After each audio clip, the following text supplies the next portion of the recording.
During this crazy season that we've all found ourselves in, aside from COVID-19 and the other big issues going on in our world today, I realized that there's an interesting thing happening. I was reflecting on this morning. And over again, I've seen throughout this whole pandemic is that people's hearts are being exposed. And this is for the good and for the bad, but people's hearts are being exposed. The things that are really on a person's heart that nobody else can see, those feelings, those desires that we have towards others and towards the world, these things are beginning to happen. What's on people's hearts are actually beginning to come out. Things that people have kept for years, both good and bad, are beginning to come out. And the one example that comes to mind is with the whole injustice that's happening in our world today. For years, people have been facing injustice in so many different forms, and they've kept it in their hearts, kept the pain in their heart. And this year, we see people who've just had enough of feeling this pain, and they're voicing out, they're starting campaigns, they're coming against people who've been doing these things to them. And we've seen this happening so often. But people's hearts are being exposed.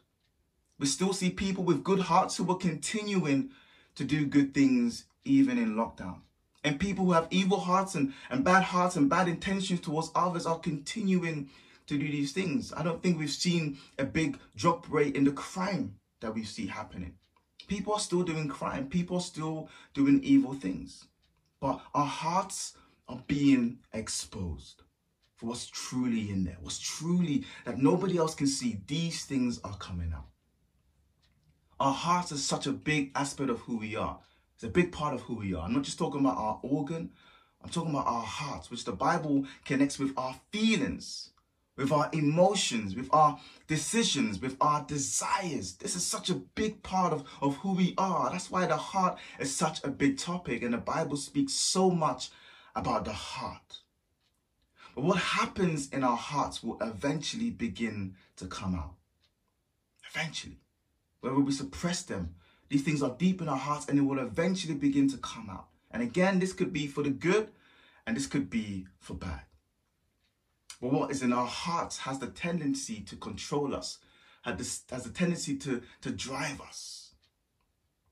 There are feelings that we want to act on at times. Many of you know that in October I got married. And this marriage didn't come out of nowhere. It wasn't just random. It was a feeling, a good feeling that I had towards Jemima. And I hope she had that good feeling. I mean, we're married now, so she must have. But it was a feeling that I had towards Jemima, a good feeling that I had. And I acted on those feelings. And she acted on those feelings. And we continue to act on those feelings. And now we are married. And we're going to continue to act on the feelings that we have for one another. So we act on our feelings. We act on our desires. There are things that we want in our lives. There are things that we want that we don't yet have for our friends, for our family, for ourselves. And we work towards these desires. We act towards these desires. And at times we get what we desire. Again, for the good and for the bad. And there are emotions that we act on. When you're feeling angry, there are particular things that come out of that emotion, that comes out of that anger. It could be physical. It could be saying things you don't want to say. The same way when you're happy, there are particular things that come out from your happiness. And this all comes from the heart. This is why our hearts can be a dangerous place and also a good place. And it makes sense what Jesus says in the passage that we're looking at today in Matthew chapter 15, verses 10 to 20. Jesus speaks about the heart. And during this time, the religious people of Jesus' days, the Pharisees and the Sadducees, they come to Jesus about his disciples who did not wash their hands before they ate. And they thought that they were defiling themselves by eating without their hands being washed. And it's washed in a particular traditional way. And Jesus gives them a very powerful answer. So he says, from verses 10, and he called the people and said to them, hear and understand. It is not what goes into the mouth that defiles a person, but what comes out of the mouth, this defiles a person. Then the disciples came and said to him, do you know that the Pharisees were offended by what they heard? saying, he answered, every plant that my heavenly Father has not planted will be uprooted. Let them alone. They are blind guides. And if the blind lead the blind, both will fall into the pit. But Peter said to him, explain the parable to us. And he said, are you still without understanding? Do you not see that what goes into the mouth passes into the stomach and is expelled?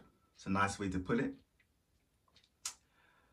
But it's what comes out of the mouth that precedes the heart, and this defiles a person. For out of the heart come evil thoughts, murder, adultery, sexual immorality, theft, false witness, slander. These are what defiles a person. But what to eat without unclean hands, this does not defile anyone. Very powerful message that Jesus is sharing to the people and also to his disciples. And Jesus here, he explains to his disciples that the heart can be a real messy place, a real dangerous place. And Jesus explains that there are evil things that are sometimes creep into our hearts. And when these things come out, that's when we defile ourselves. That's when we sin against God. So when I was reading this passage, I thought about a way to reflect on this particular passage. And there was one clear thing that came out when I read this passage, that Jesus speaks about our hearts. And it's the fact that we need to check our hearts. We need to check our hearts. We live in a world that is full of sin. We live in a world, and there are so many things in this world that God is not pleased with. Many things that we do, many things in our world that God is not pleased with. And sometimes these wrongdoings, these wrong desires begin to creep into our hearts. And what we need to do as Christians, as people who choose to honor God, is to recognize that these things are not good and don't act on it. But this is easier said than done. It'll be great if we can understand that, yeah, there are particular things that are not right in our hearts and say, yep, these things are wrong. These things don't please God. So I'm going to stop doing these things. I wish it was that easy, but it's hard because our heart is a very complicated thing. And sometimes there are things that we want to act on. It's very hard to let go of feelings, whether good or bad feelings. It's very hard to just brush off a feeling you have towards someone or to something. It's not easy to let go of your emotions. It's very hard to be angry and then just switch off and not be angry. It's hard.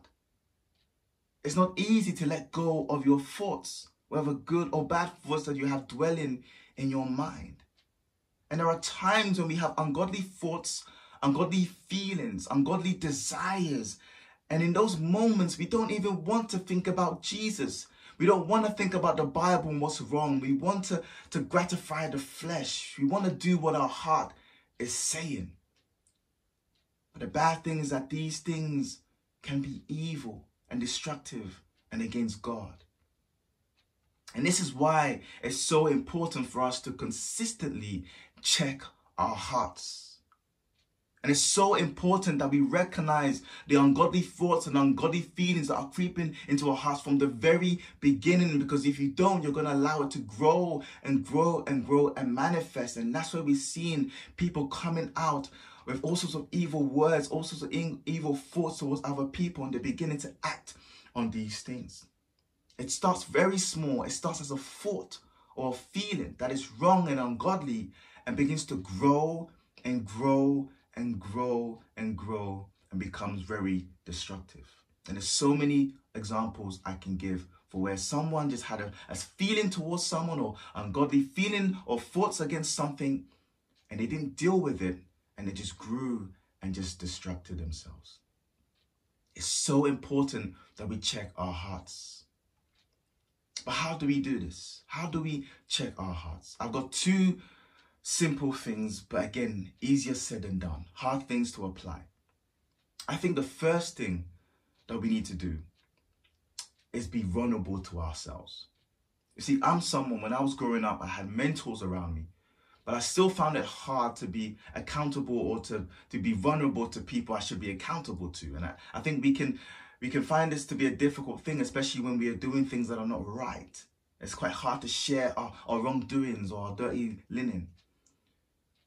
But if you can't be vulnerable to other people, I think it's very important to be vulnerable to yourself, to understand and come to a place where you understand that what you are doing is not right. This is wrong, it's against God, and we need to stop it. If you're in that kind of moment where you're just blindsided and you can't see what you're doing is wrong, you're going to go into many, many dangerous waters. But being vulnerable to yourselves, something that David did a lot, being vulnerable to yourself. Sometimes he needed people to come to him and show him where he was going wrong. But understanding that what you're doing is wrong is a first step to checking yourself and checking your heart. And number two, I believe that we need to draw closer to God, because this is not easy. Our hearts want things that God does not want. And we're in this battle. And I think it's so important that we get closer to God. In fact, James chapter 4, verses 8 speaks about this very thing. He says, draw near to God and he will draw near to you. Cleanse your hands, you sinners, and purify your hearts. Drawing near to God for his strength through the Holy Spirit to help us to desire what he desires, to help us to build our treasures in heaven and not be so dwelling on building our treasures here, which Matthew 6 speaks about, on earth. What is on your heart? Have you realized that these things that have been on your heart for ages are beginning to manifest? You're beginning to act on these things, whether good or bad. But today, I want us to reflect on this message. I know that this is a hard message, but I knew I had to share this message today. What is on your heart? What is on your heart? If you feel like you've got to really reflect throughout this next couple of days or this next couple of weeks, maybe the way you're speaking to people and the way you're acting towards other people, the desires and the feelings that you're acting on are all ungodly, I think it's a great opportunity for you to reflect. And really, first of all, ask God to forgive you and ask God to give you the strength to see where you are going wrong. And also to stop acting on these desires. So I hope this message comes out with great encouragement. But I know that it's going to be a challenge. But God is with us through these difficult times. God bless you.